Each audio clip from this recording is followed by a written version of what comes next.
அந்த போனோம். நாட்டின் அடுத்த பிரதமர் யார் என்பதை முடிவு செய்வதற்கான 3ஆம் கட்ட மக்களவை தேர்தல் வாக்குப்பதிவு தற்போது காலை 7 மணியிலிருந்து விறுவிறுப்பாக நடைபெற்று வருகிறது.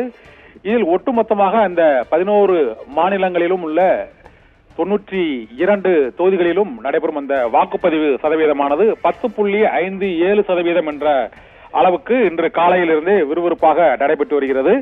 அதிகபட்சமாக மேற்கு வங்கத்தில் 14.6% வாக்குகள் பதிவாகி இருக்கின்றன. மேற்கு வங்கத்தில் மிக அதிக அளவில் 14.65% அளவுக்கு வாக்குகள் அங்கு பதிவாகி இருக்கின்றன. மற்ற தொகுதிகளை பொறுத்தவரை சராசரியாக 10.57% வாக்குகள் பதிவாகி இருக்கின்றன. 9 மணி நிலவரப்படி இந்த வாக்குகள் பதிவாகி இருக்கிறது.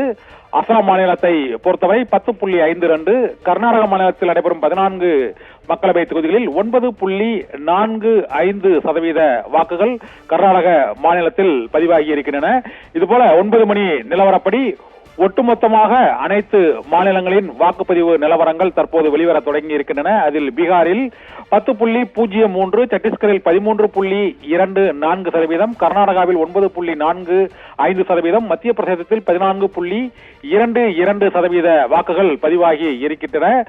குஜராத்தில் 9.87% வாக்குகள். குஜராத்தில் மொத்தம் உள்ள 26 தொகுதிகளிலும் இன்று வாக்குப்பதிவு நடைபெறுகிறது. சூரத் தொகுதியில் மட்டும் பாஜக வேட்பாளர் போட்டியின்றி தேர்ந்தெடுக்கப்பட்டதை ஒட்டி அங்கு வாக்குப்பதிவு 25 தொகுதிகளில் நடைபெறுகிறது.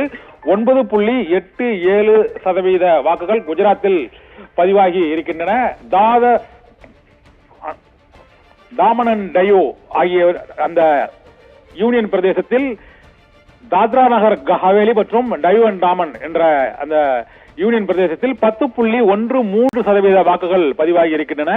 சத்தீஸ்கரில் 13.24% வாக்குகள் பதிவாகி இருக்கின்றன.